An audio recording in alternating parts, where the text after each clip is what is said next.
Academy UPSC Hindi channel पर मित्रों, आज आपके सामने एक बहुत ही महान व्यक्तित्व की चर्चा करने जा रहा हूं, जिनका नाम है महात्मा गांधी।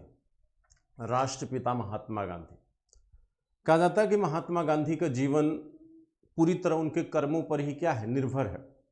अब आज कहीं न कहीं महात्मा गांधी के कर्म के द्वारा ही, यानी महात्मा गांधी के द्वारा जो किए गए कृत्य थे, जो किए गए उनके कार्य थे, वह कार्य ही महात्मा गांधी के रूप में क्या है, जिंदा है।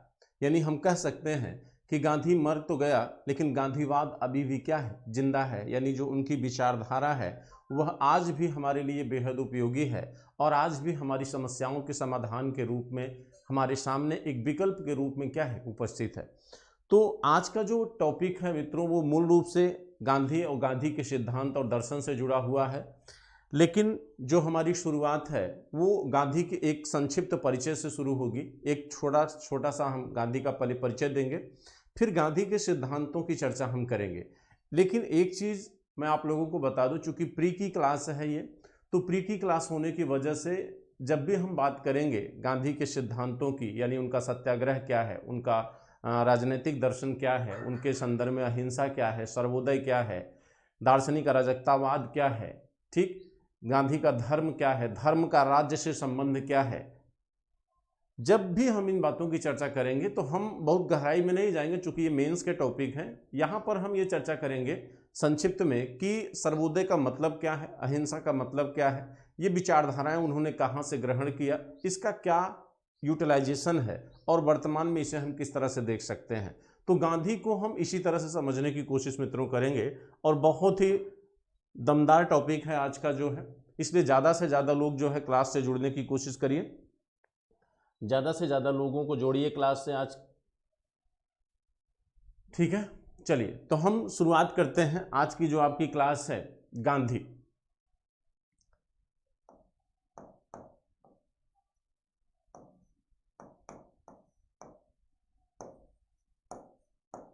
महात्मा गांधी, ठीक है।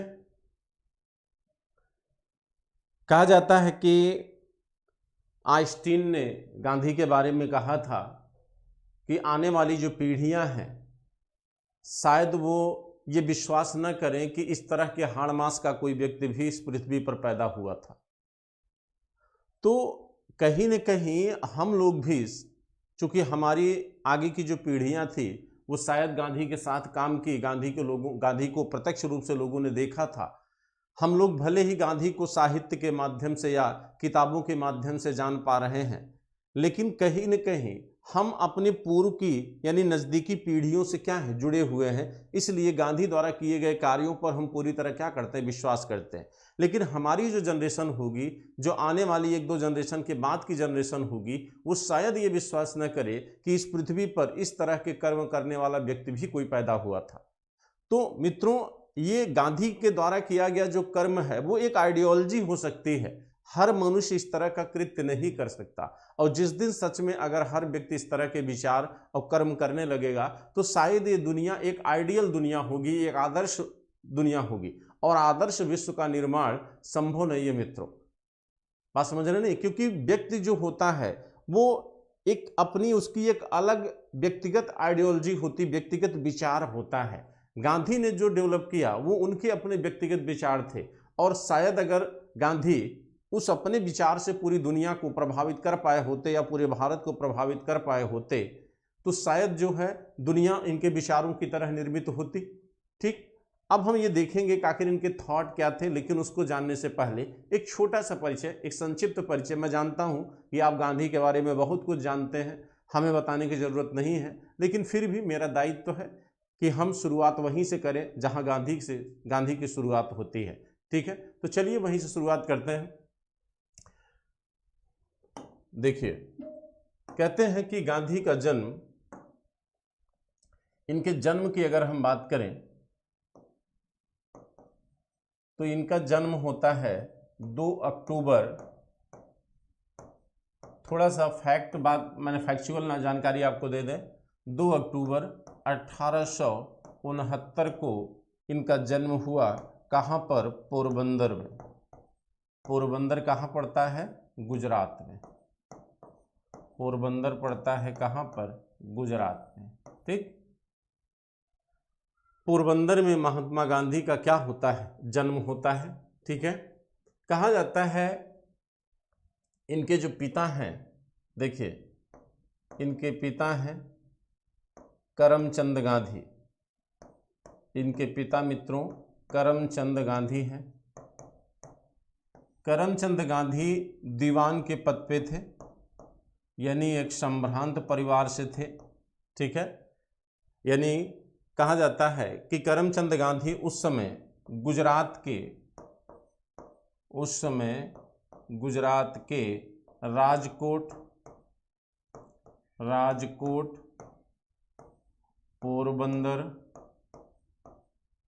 पोरबंदर, बीकानेर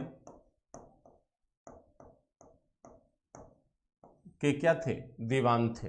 ठीक है, यानी 3 रियासतों की दीवानी आपके गांधी के पिता करमचंद गांधी के पास थी। अब आप सोचिए कि इतने संभ्रांत परिवार में पैदा हुआ ये बालक अगर चाहता तो एक अच्छी जिंदगी जी सकते थे, लेकिन इन्होंने अपने इन सारे राजपाट को त्याग कर क्या किया कि एक सन्यासी की तरह का जीवन इन्होंने जिंदगी भर जिया। ठीक है, तो गांधी एक रियासत में पैदा होने वाले बालक थे। कहा जाता है कि इनके जो पिता इन्होंने 4 विवाह किया था। कितने विवाह किया? 4 विवाह किया। देखिए इन्होंने विवाह कितने किए? 4 विवाह कितने किए? 4। जो अंतिम विवाह था वो किससे हुआ? पुतलीबाई से। अंतिम विवाह जो हुआ वो किससे हुआ? पुतलीबाई से। पुतलीबाई जो एक गरीब परिवार की महिला थी, यानी पुतलीबाई से जो इनका विवाह हुआ वो अंतिम विवाह था। यानी इनकी पहले की जो 3 पत्नियां थी उनकी क्या हो चुकी थी? मृत्यु हो चुकी थी, वो मर चुकी थी। और सीधी सी बात है उस समय आपके चिकित्सा पद्धति का इतना विकास बेहतर तरीके से नहीं था कि सभी पत्नियां बचाई जा सकती। तो 3 पत्नियों की मृत्यु हो चुकी थी और चौथी पत्नी इनकी थी पुतलीबाई। लेकिन जो पहली, दूसरी और तीसरी पत्नियां थी उसमें जो थर्ड थी वो निसंतान मरी थी, लेकिन जो पहली पत्नी थी और जो दूसरी पत्नी थी उन दोनों से एक एक पुत्रियों का जन्म हुआ था। तो पहली पत्नी से जो पुत्री का जन्म हुआ था उसका नाम था मूलीबेन गांधी। मूलीबेन गांधी जो पहली पत्नी से पैदा हुई थी, इसको हम कहाँ पे नोट करें? यहाँ पे लिख देते हैं। फर्स्ट जो पत्नी थी,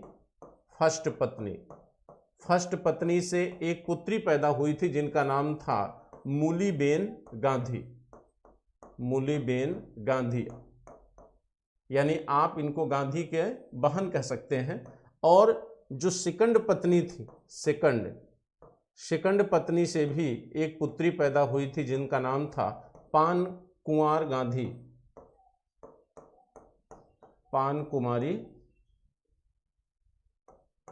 कुमारी बेन गांधी। ये 2 बहनें थी गांधी की। ठीक है, यानी कहने का मतलब है, हमने कहा कि भाई करमचंद गांधी ने 4 विवाह किया। उन 4 विवाह में जो अंतिम विवाह है वो पुतलीबाई से हुआ। ठीक, लेकिन इसके पहले के जो 3 विवाह इन्होंने किए थे उन 3 विवाहों में पहली पत्नी से एक पुत्री और दूसरी पत्नी से भी एक पुत्री की उत्पत्ति हुई थी। ठीक, लेकिन जो थर्ड पत्नी थी उस पत्नी से कोई संतान उत्पन्न नहीं हुई थी। और जो चौथी पत्नी है पुतलीबाई, इनसे कुल 4 संतानें पैदा हुई। कितने संतान? 4 संतान पैदा होती हैं। इनसे 4 संतान पैदा हुई। 4 संतानों में 3 जो है ये पुत्र हैं। 3 क्या है? पुत्र है। एक क्या है? पुत्री है। एक क्या है? पुत्री है।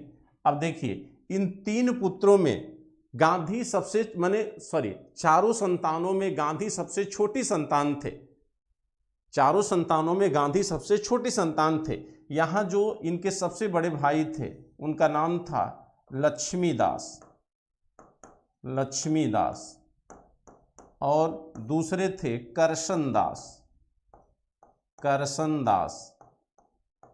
करसनदास और तीसरे मोहनदास, तीसरे मोहनदास, यानी गांधी, इन्हीं का नाम है ना, मोहनदास ही तो क्या थे, गांधी थे। और एक जो है गांधी की जो सगी बहन है, यानी जो पुतलीबाई से उत्पन्न हुई थी, उनका नाम था इलियट बेन गांधी। जो पुत्री पैदा हुई थी इनका नाम था इलियट बेन गांधी, इलियट बेन गांधी। अब देखिए, तो ओवरऑल पुतलीबाई से कितनी संतानें पैदा हुई, 4 संतानें पैदा हुई, जिसमें 3 पुत्र हैं और 1 पुत्री है। 3 पुत्रों में मित्रों सबसे बड़े पुत्र थे इनके लक्ष्मीदास, यानी गांधी के क्या हुए, भाई हुए ये, ठीक है। और दूसरे भाई गांधी के थे करशनदास, और स्वयं तीसरे कौन है, मोहनदास। लेकिन जन्म के आधार पर गांधी का जो नंबर है ये चौथा है, ये चौथा क्रम है मित्रों। और गांधी की जो सगी बहन है वो नाम है उनका क्या है, इलियट बेन गांधी। तो ओवरऑल हमने देखा कि भाई गांधी 3 भाई और क्या थे, 1 बहन थे, ठीक है। अब देखिए, कहा जाता है कि गांधी भारतीय समाज की कुरीतियों से बच नहीं सके और इनका भी बाल विवाह कर दिया गया। 13 वर्षीय कन्या, जिनको आप जो है कस्तूरबा बाई कहते हैं, देखिए कहा जाता है गांधी का विवाह 13 वर्ष की उम्र में, गांधी का विवाह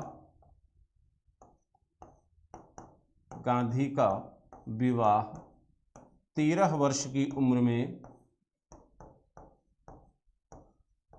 13 वर्ष में किससे हुआ, कस्तूरबा गांधी से, कस्तूरबा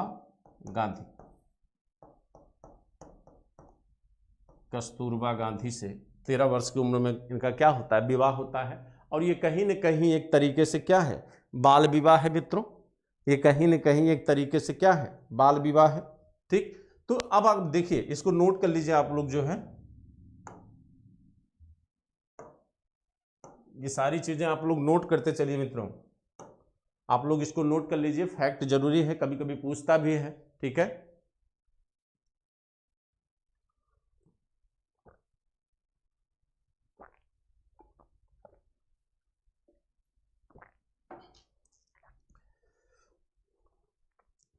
तो ये तो गांधी की हमने संक्षिप्त जानकारी देने की कोशिश किया। अब देखिए, गांधी की कस्तूरबा बाई से कितनी संतानें पैदा हुई, इनसे भी 4 संतानें पैदा हुई, ठीक है, जिसमें आपके मणिलाल हैं, हरिलाल हैं, और आपके जो है रामदास हैं और देवदास।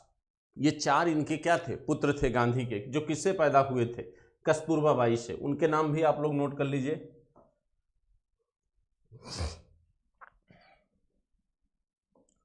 गांधी एवं कस्तूरबा बाई, इनसे जो संतानें पैदा हुई उसमें हरिलाल, मणिलाल, देवदास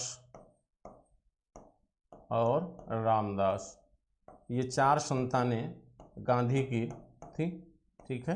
ये 4 संतानें गांधी की पैदा हुई थी, ठीक।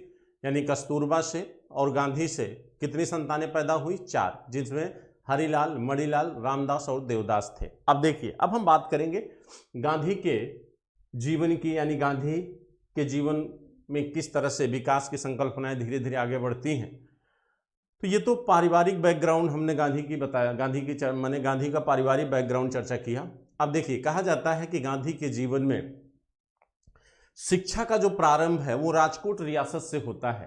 पोरबंदर राजकोट जो रियासत थी जहां इनके पिताजी थे, वहीं से इनकी प्रारंभिक शिक्षा की क्या होती, शुरुआत होती है। इसके बाद ये बम्बई विश्वविद्यालय में जाके शिक्षा अर्जित किए, फिर इंग्लैंड जाके इन्होंने क्या किया, वकील यानी लॉ की डिग्री इन्होंने हासिल किया। और कहा जाता है कि वहाँ से आने के बाद ये कुछ समय तक बम्बई में प्रैक्टिस किए, लेकिन नहीं चल पाया, तो फिर ये राजकोट रियासत में जो कोर्ट थी वहाँ पे आके प्रैक्टिस करने लगे, ठीक। ये सब बेसिक चीज़ें हैं, आप सब जानते हैं इन चीज़ों को, इसलिए हम ज़्यादा फोकस यहाँ पर नहीं कर रहे हैं। हमारा जो मेन उद्देश्य है वो गांधी की थ्योरी और सिद्धांत है, जो आपको बताना है, ठीक है। और हो सकता है और भी क्लासें गांधी पर लेना पड़े, क्योंकि एक क्लास में गांधी को समेटना शायद संभव नहीं होगा, क्योंकि इतना बड़ा व्यक्तित्व, इतने बड़े इनके विचार और थाट हैं कि उसको एक दिन में समझा भी नहीं जा सकता। और सही बात मैं कहूँ कि गांधी को समझने के लिए आपको भी अपना एक निरपेक्ष विचार निर्मित करना होगा। पहले से ही अगर आप किसी भी थॉट को लेकर बायस्ड हैं, किसी भी विचारधारा को लेकर अगर आप पहले से ही पूरी तरह बायस्ड हैं, तो शायद गांधी को समझना आपके लिए आसान नहीं होगा। इसलिए मैं उम्मीद करता हूं कि आप जो है गांधी को कम से कम एक धर्मनिरपेक्ष भावना से समझने की कोशिश करिएगा, ठीक है मित्रों। और ज़्यादा से ज़्यादा लोगों को, कम से कम 100 के ऊपर लोगों को लाइव करिए, आप लोग ज़्यादा से ज़्यादा लोगों को कोशिश करिए जोड़ने की। तो चलिए हम देखते हैं कि गांधी के राजनीतिक जीवन की शुरुआत कहाँ से होती है, ठीक है। लेकिन इससे पहले हम थोड़ा सा गांधी की किताबों की चर्चा कर लेते हैं। देखिए, कहते हैं कि गांधी की पुस्तकों की अगर हम चर्चा करें, एक चीज मैं आपको और बता दूं, चूंकि देखिए ये मेरी आर्ट एंड कल्चर की क्लास है और मैं गांधी के व्यक्तित्व की चर्चा कर रहा हूं, तो यहां मैं आप मुझसे ये उम्मीद नहीं कर सकते कि मैं आपको असहयोग आंदोलन, सविनय अवज्ञा और भारत छोड़ो आंदोलन पढ़ाऊं, नहीं, वो अलग क्लास में होगा, ठीक है। वो मॉडर्न हिस्ट्री की जब क्लास होगी तब वहां उसको पढ़ाया जाएगा, ठीक है। यहां पर हम गांधी के थॉट की बात करेंगे, ठीक है, उनके सिद्धांतों की बात करेंगे। लेकिन आप, ऐसा नहीं है कि इन चीज़ों की चर्चा नहीं होगी, कहीं ना कहीं हम चर्चा जरूर करेंगे। जब राजनीतिक डेवलपमेंट की चर्चा हम करेंगे तो इन आंदोलनों की चर्चा करेंगे, लेकिन ये आंदोलन किस तरह से चलाए गए, क्यों चलाए गए, क्या उद्देश्य था, क्या मानक था, ये सारी चीज़ों की जानकारी अभी इस क्लास में हम नहीं दे पाएंगे आपको, ठीक है। तो गांधी की जो किताबें हैं, गांधी की किताब, उसमें इनकी जो किताब है, बहुत फेमस किताब, वो है हिंद स्वराज। हिंद स्वराज, जो इन्होंने सबसे पहले गुजराती भाषा में लिखा था। किस भाषा में? गुजराती भाषा में इन्होंने लिखा था। और ये लिखा था इन्होंने तब जब ये इंग्लैंड से दक्षिण अफ्रीका आ रहे थे। इंग्लैंड से जब दक्षिण अफ्रीका ये जा रहे थे जहाज से, पानी की जहाज से, तब इस किताब को इन्होंने लिखा था। तो कहा जाता है इस किताब को निर्मित किया गया था कब? 1909 में। 1909 में इस किताब को इन्होंने लिखा था, ठीक है। 1909 में इन्होंने इस किताब को लिखा और 1910 में ये किताब पब्लिश हो गई थी। 1910 में ये किताब पब्लिश हो गई थी मित्रों। कहते हैं इस किताब, यह किताब जो है यह संवाद रूप में है। यह जो किताब है यह किस रूप में है? संवाद के रूप में है। और यह किताब पब्लिश हुई कब? 1910 में। देखिए 1910 में ये पुस्तक क्या हुई थी? पब्लिश हुई थी। और ये पूरी तरह संवाद के रूप में। कहा जाता है कि गांधी जहाज पे जब बैठे हुए थे तो सामने बैठे हुए एक व्यक्ति से उन्होंने राजनीति पर, धर्म पर, दर्शन पर, अर्थव्यवस्था पर, वर्ण व्यवस्था पर जो बातें उन्होंने किया, उस व्यक्ति से एक, माने कहते हैं ना कि वाद और प्रतिवाद, जब वाद और प्रतिवाद दोनों चीजें मिलती हैं तो क्या बनता है? संवाद बनता है। वाद और प्रतिवाद के मिलने से क्या बनता है? संवाद बनता है। तो कहते हैं यह जो पुस्तक है यह संवाद के रूप में थी। यह किस रूप में है? संवाद के रूप में है। और कहा जाता है इसको, इस संवाद को गांधी जी ने मने कहा जाता है कि इस पूरी जहाज पर ही, इस जहाज यात्रा में ही गांधी ने इस संवाद को क्या किया? लिपिबद्ध किया, उसको पूरी तरह इन्होंने लिखा।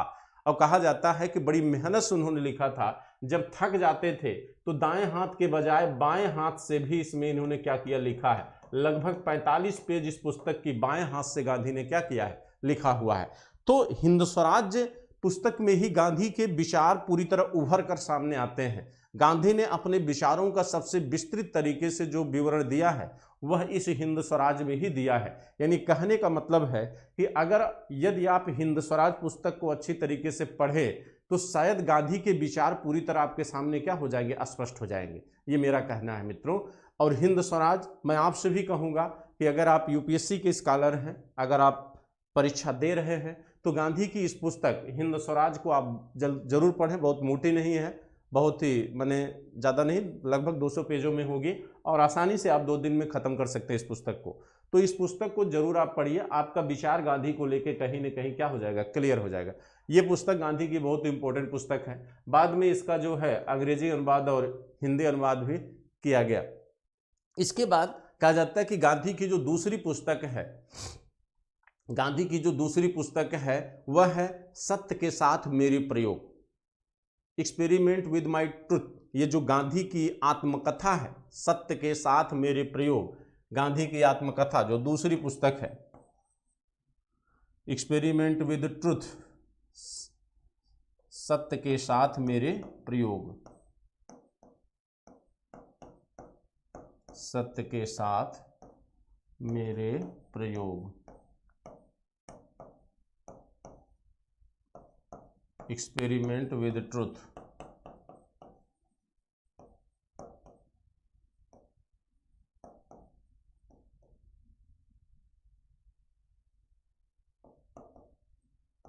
With my truth.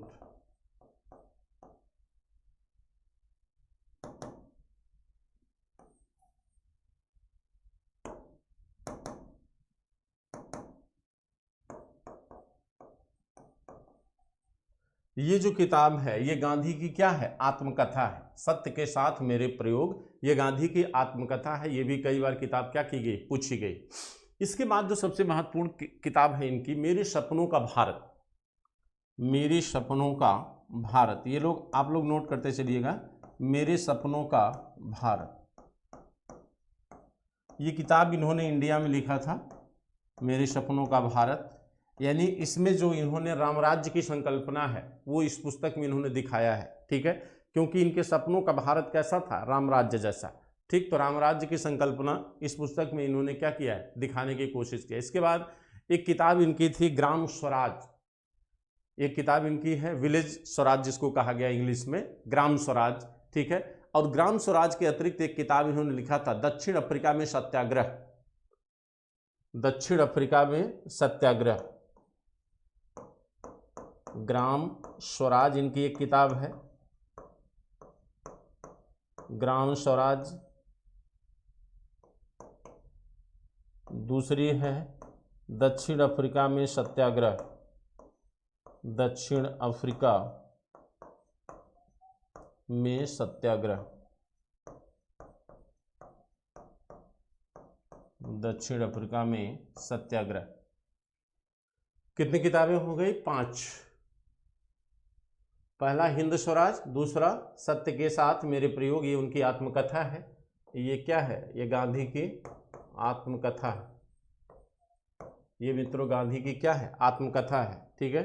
और मेरे सपनों का भारत, ग्राम स्वराज, दक्षिण अफ्रीका में सत्याग्रह, ये भी क्या है, उनकी किताबें हैं। इसके बाद एक और किताब थी मेरा धर्म, मेरा धर्म।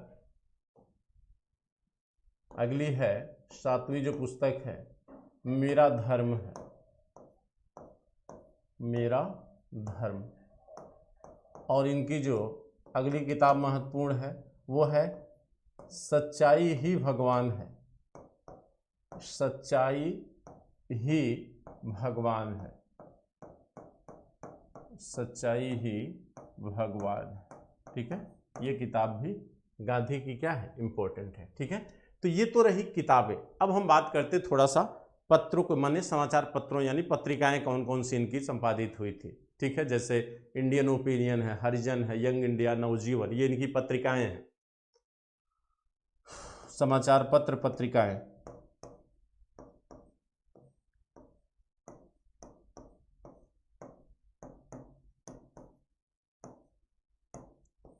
इसमें आप लोग नोट कर लीजिए, यंग इंडिया, यंग इंडिया, नवजीवन,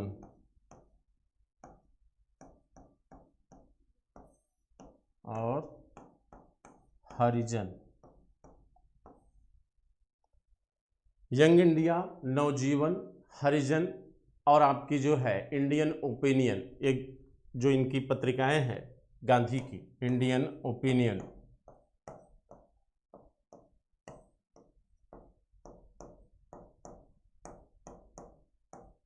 ये 4 इनकी जो है महत्वपूर्ण क्या है, पत्रिकाएं हैं, ठीक है। यंग इंडिया, इंडियन ओपिनियन, नवजीवन और हरिजन, ये गांधी के क्या हैं, पत्रिकाएं हैं।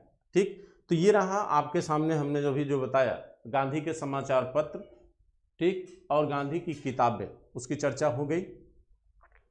अब हम सीधे गांधी के राजनीतिक जीवन की चर्चा कर लेते हैं, फिर उसके बाद हम गांधी के सिद्धांतों पर आते हैं कि गांधी के संदर्भ में सत्याग्रह क्या है, सर्वोदय क्या है, और गांधी का धर्म क्या है, गांधी की राजनीति क्या है, गांधी का राज्य क्या है, गांधी का ट्रस्टीशिप सिद्धांत क्या है, गांधी का मार्क्सवाद से क्या अंतर है, ये सारी चीज़ें चर्चा करेंगे हम। और आराम आराम से चर्चा करिए, क्योंकि ये समझने वाली चीज़ें हैं, रटने वाली चीज़ें नहीं मित्रों। जो रटने की चीज़ें थी वो हमने आपको डिस्कस कर दिया है, ठीक है। अब देखिए, कहा जाता है कि गांधी के राजनीतिक जीवन की शुरुआत 1893 से होती है। आप जानते हैं कि गांधी के राजनीतिक जीवन की जो शुरुआत होती है वो कब से मानी गई है? गांधी के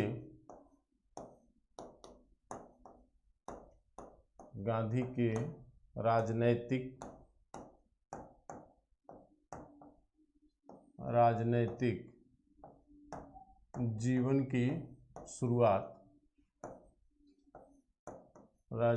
जीवन की शुरुआत ये मानी गई है कहाँ से? 1893 से, 1893 से, जब ये एक मुस्लिम खलीफा का मुकदमा लड़ने के लिए ये कहाँ गए? दक्षिण अफ्रीका। और दक्षिण अफ्रीका जब ये जाते हैं 1893 में उस मुकदमे की सुनवाई करने, तो कहा जाता है कि वहाँ पर जब ये गए तो वहाँ पर इन्होंने देखा कि जो कहीं न कहीं जो जाति भेद है, जो रंग के आधार पर जो भेद था वो इतना अधिक था कि एक मानव का जीवन कहीं न कहीं नरक जैसी स्थिति में था। तो कहा जाता है उस छुआछूत या जाति भेद को दूर करने के लिए, जिसे आप रंग भेद की नीति कहते हैं, उस रंग भेद की नीति के विरुद्ध इन्होंने दक्षिण अफ्रीका में एक प्रबल आंदोलन चलाया, और कहा जाता है उस आंदोलन को इन्होंने सफल भी किया। तो राजनीतिक जीवन की जो इनकी शुरुआत है, वह शुरुआत इन्होंने कहाँ किया? दक्षिण अफ्रीका में किया। राजनीतिक जीवन की शुरुआत इन्होंने कहाँ पर किया? दक्षिण अफ्रीका में किया। और जब आपका मॉडर्न हिस्ट्री में पढ़ाऊँगा तो दक्षिण अफ्रीका में इनके द्वारा सारी डिटेल जानकारी आपको दूंगा। यहाँ पर इन्होंने कौन कौन से आश्रम बनाए, कहाँ पर इन्होंने सत्याग्रह शुरू किया, ठीक है, कार्य करने का इनका तरीका क्या था, ब्रिटिश सरकार के प्रति इनकी नीति क्या थी दक्षिण अफ्रीका में, ये सारी चर्चा हम तब करेंगे जब आपको मॉडर्न हिस्ट्री पढ़ाई जाएगी, ठीक है। अभी हम केवल एक ब्रीफ जानकारी आपको दे रहे हैं। तो कहते हैं कि इनके राजनीतिक जीवन की शुरुआत कहाँ से होती है? दक्षिण अफ्रीका से होती है। और गांधी जो है दक्षिण अफ्रीका में बहुत से राजनीतिक अनुभव क्या किए? प्राप्त किए। और उन राजनीतिक अनुभवों को गांधी ने हिंदुस्तान में भी क्या किया? उपयोग करने का निर्णय लिया। कहा जाता है कि 9 जनवरी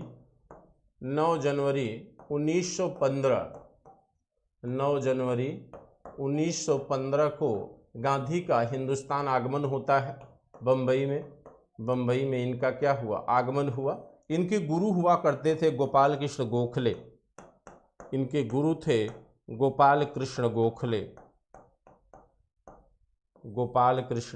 गोखले। कहा जाता है कि गांधी के विचारधारा का निर्माण जो है वो शुरू तो हो चुका था कहाँ से? दक्षिण अफ्रीका से ही। गांधी के थॉट जो हैं, गांधी के जो विचार हैं, वो कहीं न कहीं दक्षिण अफ्रीका से ही निर्मित होने शुरू हो गए थे। लेकिन उनका सबसे ज़्यादा डेवलपमेंट हिंदुस्तान में आने के बाद हुआ, क्योंकि गांधी की जो थ्योरी है वो कुछ जो है व्यवहारिक भी है और कुछ जो है सैद्धांतिक भी है। सैद्धांतिक कहने का मतलब है कि गांधी के जीवन का जो सिद्धांत निर्मित हुआ है वह बहुत स्तर तक अन्य लोगों से गांधी ने लिया है। जैसे आप देखें, कन्फ्यूशियस से गांधी प्रभावित रहे, रस्किन से प्रभावित रहे गांधी जो है, कहीं न कहीं गांधी आपके उपनिषदों से प्रभावित रहे, गांधी वेदांत दर्शन में शंकराचार्य और रामानुज से प्रभावित रहे, बात समझ रहे नहीं? गांधी अर्थव्यवस्था में आर.सी. दत्त और नेहरूजी से प्रभावित रहे।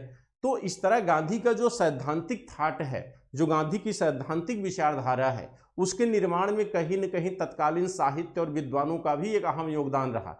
लेकिन गांधी ने जो अपने व्यक्तिगत विचार निर्मित किए उसमें गांधी के व्यवहारिक अनुभव का भी बहुत बड़ा योगदान रहा। यानी गांधी ने जो राजनीतिक अनुभव प्राप्त किया, जो पृष्ठभूमि से, जो धरातल से व्यवहार में जो उन्होंने देखा, जो सीखा, उससे भी गांधी ने अपने बहुत सारे थॉट, अपने बहुत सारे विचारों का क्या किया, निर्माण किया है। ठीक है, तो ओवरऑल हम गांधी के विचारों को देखते हैं तो वो कहीं न कहीं साउथ अफ्रीका से ही निर्मित होने लगे थे, लेकिन उनका माने विकास जो है पूरी तरह हिंदुस्तान में दिखाई देता है। तो गोपाल कृष्ण गोखले ये गांधी के क्या थे, राजनैतिक गुरु थे। ये गांधी के क्या थे मित्रों, राजनैतिक गुरु थे। ठीक है, और कहा जाता है कि गुरु तो गुरु रह गए, गांधी बहुत आगे निकल गए अपने गुरु जी से। ठीक है,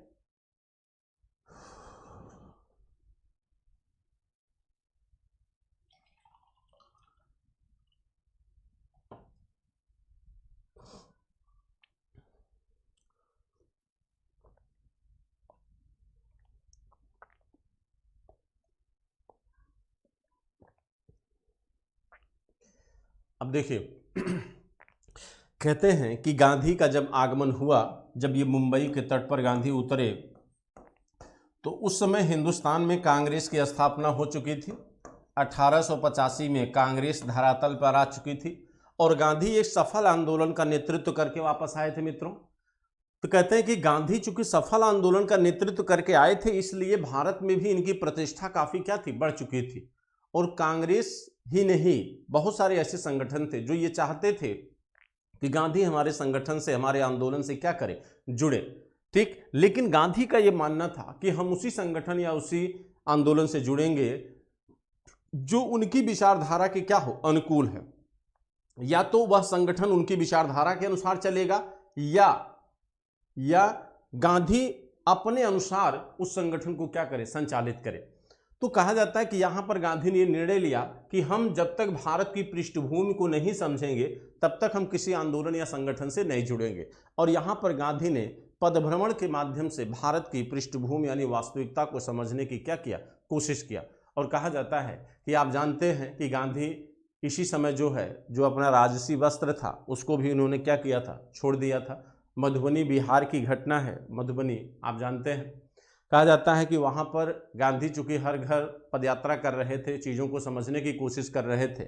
और कहा जाता है कि जो जहाँ तक मुझे पता है कि गांधी एक ऐसे घर पर गए जहाँ पर एक माने 2 महिलाएं रहती थीं, और इन्होंने जब दरवाजे को खटखटाया तो एक महिला उस घर से बाहर निकलती है। और गांधी ने जब पूछा कि घर में कोई और है, तो उन्होंने कहा कि हमारी बहू है। तो इन्होंने कहा कि आप दोनों लोग आ जाइए, हमें कुछ वार्तालाप करना है। तो उस महिला ने कहा नहीं, ये संभव नहीं है, क्योंकि घर में एक ही वस्त्र है जिसको पहनकर मैं आपके सामने खड़ी हूँ, और जब मैं अंदर जाऊंगी तो मेरी बहू इस वस्त्र में आपके सामने आएगी। कहा जाता है गांधी ने यहीं पर निर्णय ले लिया था कि आजीवन हम क्या करेंगे, एक ही वस्त्र को धारण करेंगे। और आप देखिए कि वो जो लंगोटी जो धारण करते थे वो आधा शरीर के नीचे होता था, आधा शरीर के ऊपर होता था। तो जो उन्होंने भारत की समस्याओं को देखा, पहले अपने को उस समस्या में क्या किया, ढाला। किसी को उपदेश देने से पहले गांधी पहले उस चीज को अपने अंदर से क्या करते थे, समाप्त करते थे। बहुत सारी ऐसी घटनाएं हैं मित्रों। कहा जाता है कि गांधी का जो व्यवहारिक जीवन है वो प्रयोगों से भरा हुआ है।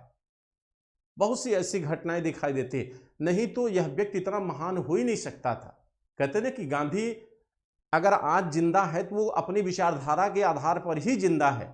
गांधी का गांधीवाद तब ज्यादा सबसे सफल मान लिया गया जब इसी गांधी की विचारधाराओं का अनुसरण करके अमेरिका में मार्टिन लूथर ने जो रंगभेद की नीति थी उसको समाप्त करने का प्रयास किया, और दक्षिण अफ्रीका में नेल्सन मंडेला ने गांधीवाद का अनुपालन किया और वहां पर नस्ल भेद को दूर करने की कोशिश किया। तो अगर गांधी की विचारधारा कहीं न कहीं इन परिस्थितियों में कारगर थी, तभी तो बाहर के महान नेताओं ने इसका अनुसरण किया, और न केवल अनुसरण करके समस्याओं का समाधान किया बल्कि वो अपने समाज के एक महान नायक भी बने। आप जानते हैं कि नेल्सन मंडेला का नाम भी एक सम्मान के साथ लिया जाता है दुनिया में, और मार्टिन लूथर का भी, और दोनों ने गांधीवाद की विचारधाराओं को कहीं न कहीं क्या किया, अपनाया।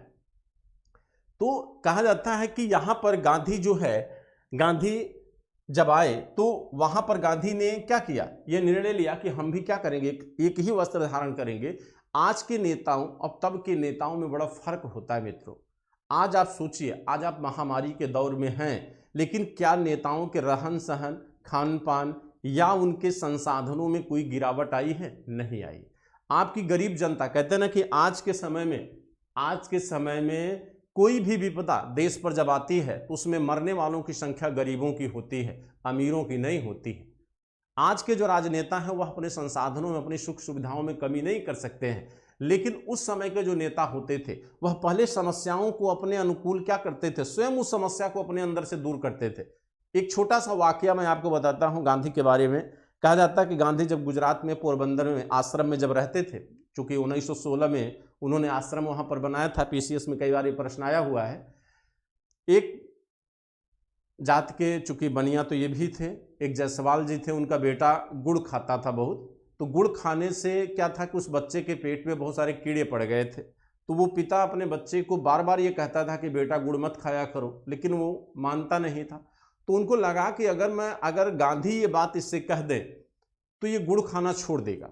और एक दिन वो गांधी के पास जब उस बच्चे को लेकर गए तो गांधी ने पूछा कि क्या बात है, तो उन्होंने बताया कि ऐसी ऐसी समस्या है, अगर आप मेरे बच्चे को ये कह देते कि ये गुड़ न खाए तो ये गुड़ खाना नुकसानदायक है, तो ये गुड़ खाना छोड़ देता है। तो गांधी ने कहा कि ठीक है, आप परसों आइएगा, हम ये बात कह देंगे आपके बच्चे को।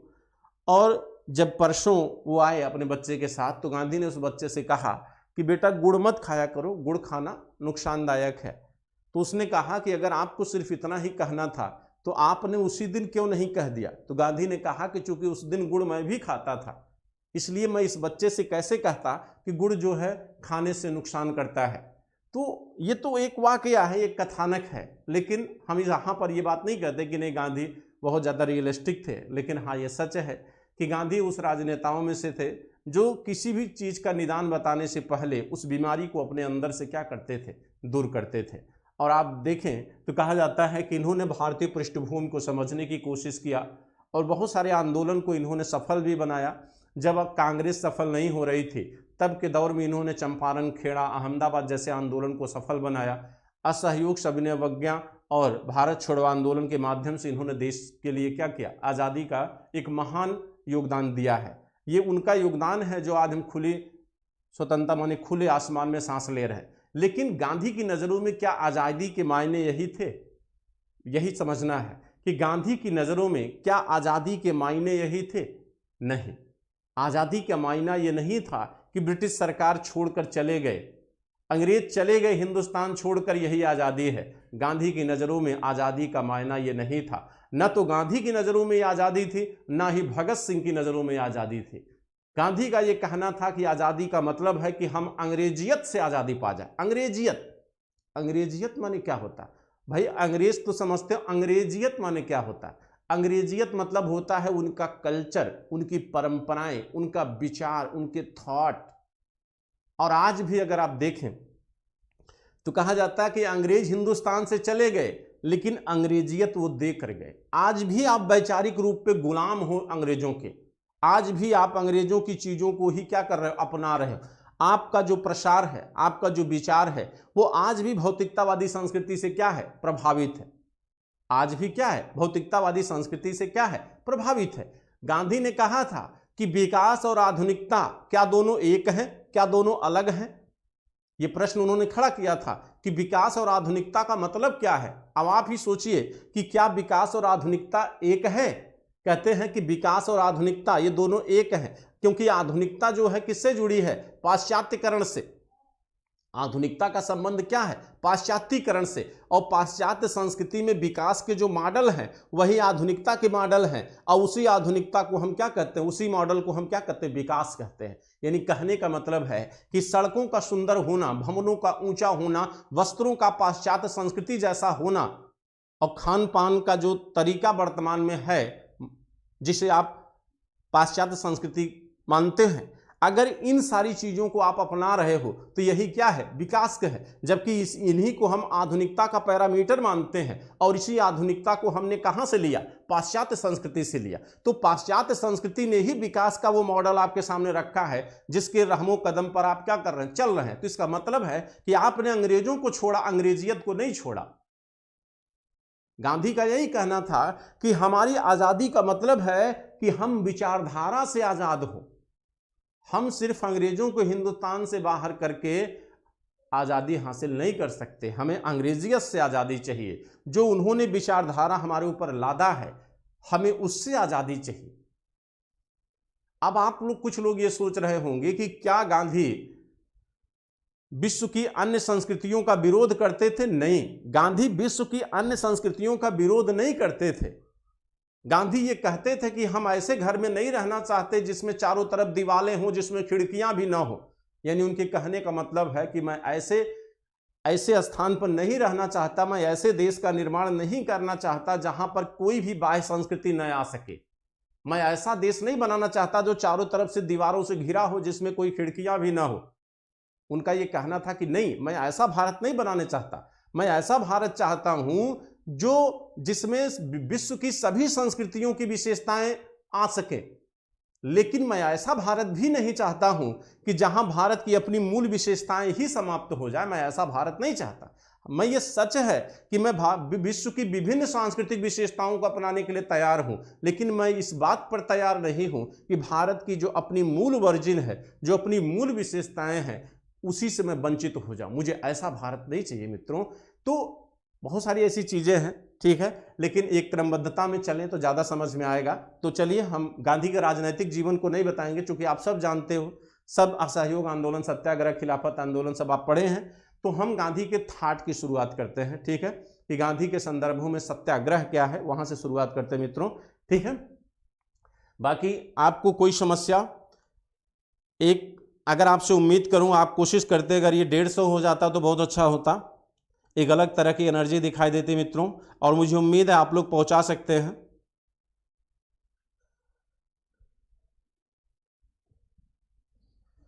ठीक है, चलिए हम बात करते हैं कि गांधी के थॉट क्या है।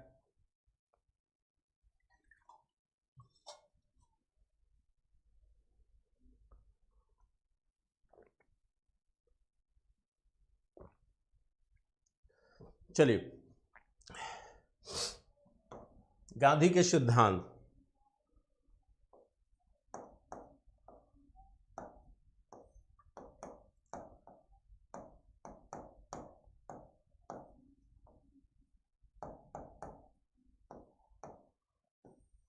देखिए, गांधी के सिद्धांत क्या है और कौन सा सिद्धांत इन्होंने कहां से लिया, किस तरह से, और उसको समझने की कोशिश करिए आप लोग। तो पहला सिद्धांत इनका सत्याग्रह क्या है।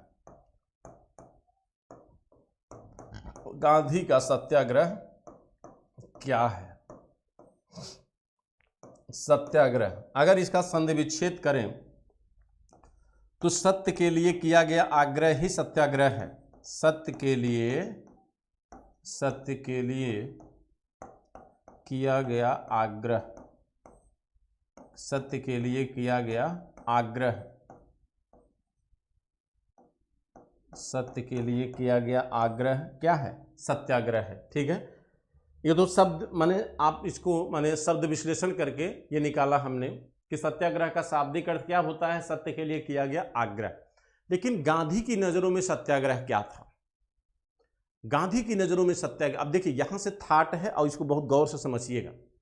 गांधी की नजरों में सत्याग्रह क्या था? तो गांधी का यह कहना था कि अहिंसा के माध्यम से असत्य पर आधारित बुराई का विरोध ही सत्याग्रह है। देखिए हम इसको लिखते हैं, अहिंसा के माध्यम से, देखिए अहिंसा के माध्यम से असत्य पर आधारित, अहिंसा के माध्यम से, अहिंसा के माध्यम से असत्य पर आधारित, असत्य पर आधारित, असत्य पर आधारित बुराई का विरोध ही सत्याग्रह है। बुराई का विरोध ही सत्याग्रह है। अब देखिए गांधी का ये कहना था, गांधी का कहना था कि अहिंसा के माध्यम से, यानी किसके द्वारा? अहिंसा के द्वारा, अहिंसा के माध्यम से असत्य पर आधारित बुराई का विरोध करना ही क्या है? सत्याग्रह है। यानी कहने का मतलब है कि ऐसी कोई भी घटना, ऐसी कोई भी बुराई जो असत्य पर आधारित हो। जैसे ब्रिटिश सरकार भारत को गुलाम बनाई थी, लेकिन वो किस बेस पर बनाए थे? अंतर्राष्ट्रीय लेवल पर वो क्या कहते थे? वो कहते थे कि हम भारत को सुशासित करने आए हैं, हम भारत को विकसित करने आए हैं, ये सपेरों का देश है, यहाँ पर ऋषि मुनि रहा करते हैं, ये अपना शासन संचालित नहीं कर सकते, हम हिंदुस्तान को सुशासित और विकसित करने आए हैं। क्या वास्तव में यही कर रहे थे वो? नहीं।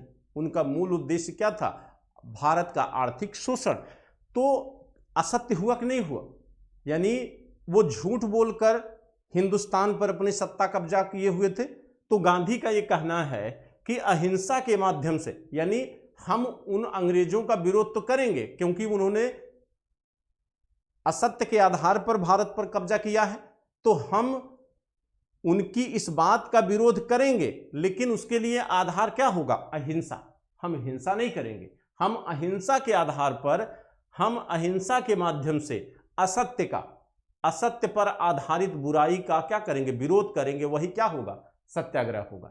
यानी गांधी के जीवन में दो बड़े मूल तत्व थे, एक सत्य और दूसरा अहिंसा। बात समझे कि नहीं? और इस चीज को गांधी ने कहां से लिया था? बाइबल से। गांधी ने इसको कहां से सीखा? बाइबल से सीखा था। गांधी ने इसे बाइबल से सीखा, ईसा मसीह से प्रभावित होकर इन्होंने लिया। कहा जाता है कि रूसो और टॉलस्टॉय ने भी बाद में गांधी के सत्याग्रह का अनुसरण किया। रूसो और टॉलस्टॉय, उन्होंने भी गांधी के इस सिद्धांत की क्या किया? तारीफ किया था।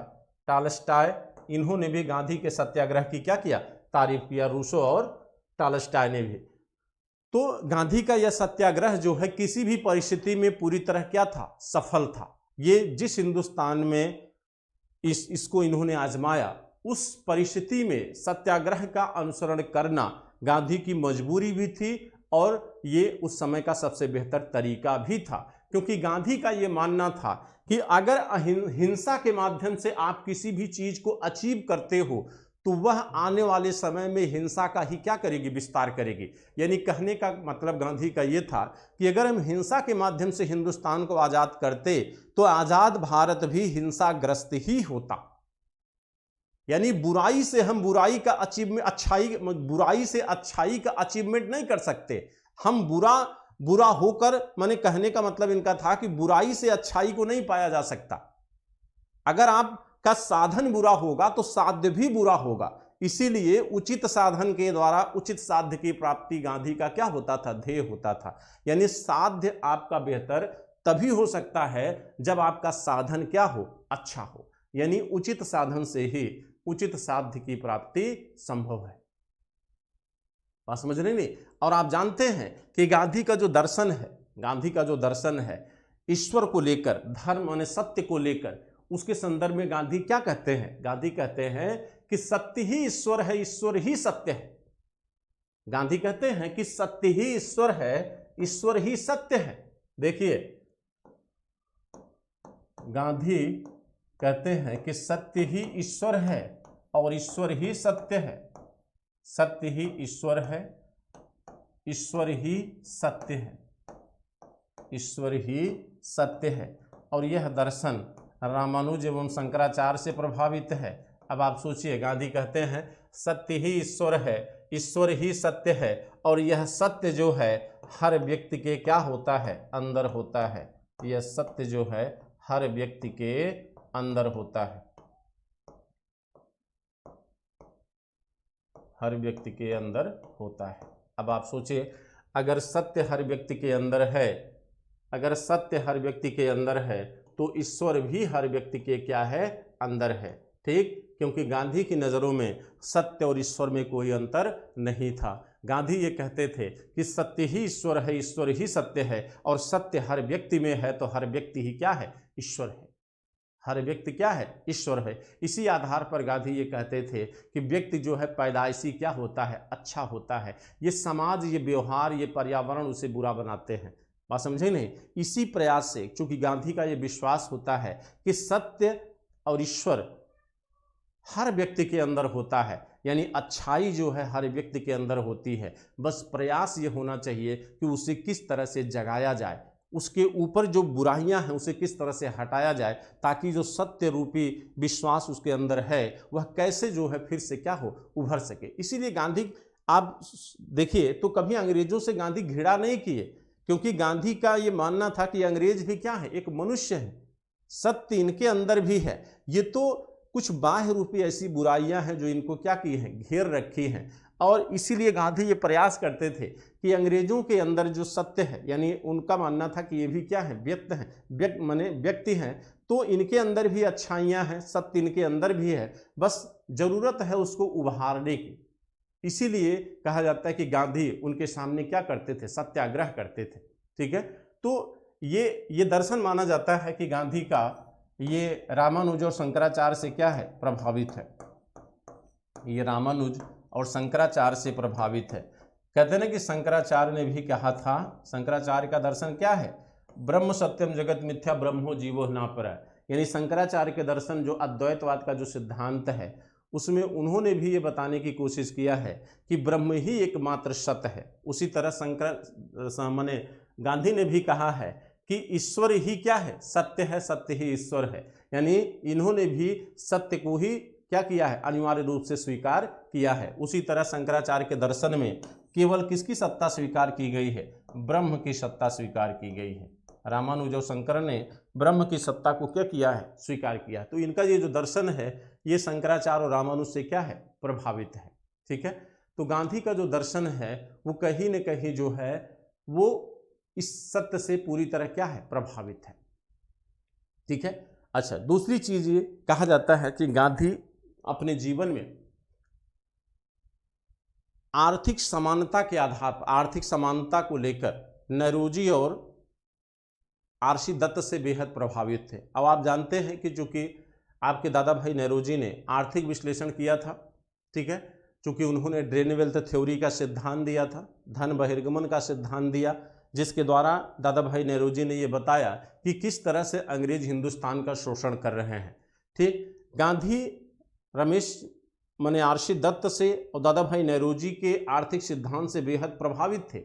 गांधी का भी ये मानना था कि आर्थिक समानता होना चाहिए, आर्थिक समानता होनी चाहिए। गांधी का ये कहना था कि कोई भी राज्य तब तक सर्वोपरि नहीं हो सकता जब तक उस राज्य का कोई एक भी व्यक्ति भूखा है। गांधी का ये कहना था कि कोई भी राज्य आदर्श राज्य इसलिए नहीं हो सकता कि उसमें अधिकतम लोग जो है सुखपूर्वक जीवन व्यतीत कर रहे हैं, तब वो आदर्श राज्य नहीं है। अगर हम ये कहें, गांधी का कहना था कि हम ऐसे राज्य को आदर्श राज्य नहीं मान सकते कि जिसमें अधिकतम लोग धनी हो, अधिकतम लोग सुखपूर्वक जीवन व्यतीत कर रहे हो। हम ऐसे राज्य को आदर्श राज्य मानेंगे जिसमें एक भी व्यक्ति भूखा न हो। यहां पर कहीं न कहीं गांधी विवेकानंद के समतुल्य आकर खड़े हो जाते हैं, विवेकानंद के समतुल्य आकर खड़े हो जाते हैं। तो गांधी का जो आर्थिक सिद्धांत है वो कहीं न कहीं समता मूलक है। गांधी का ये मानना था कि रामराज्य जैसी संकल्पना होनी चाहिए जहां पर सब क्या हो, एक समान हो।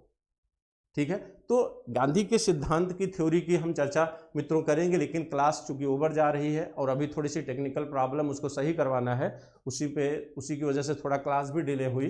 तो कल की जो क्लास होगी वो गांधी के सिद्धांत पर ही होगी, मूल रूप से होगी। ठीक है, आज वहां पे हम पहुंच नहीं पाए अभी, तो कल की जो क्लास होगी वो गांधी के सिद्धांतों और दर्शन पे ही होगी पूरी तरह से, और गांधी के दर्शन को हम कल बहुत ही बखूबी तरीके से समझने की कोशिश करेंगे मित्रों। तो आज की क्लास को हम यहीं पर रोकते हैं, चूँकि थोड़ी सी और काम कराना है। आवाज़ साउंड को लेकर थोड़ी सी प्रॉब्लम है, साउंड कई बच्चों ने कहा कि साउंड थोड़ा सा वीक है, इसे थोड़ा लाउड कराना है। तो हम आज की क्लास को यहीं पर रोकते हैं। ठीक, जय हिंद, जय भारत।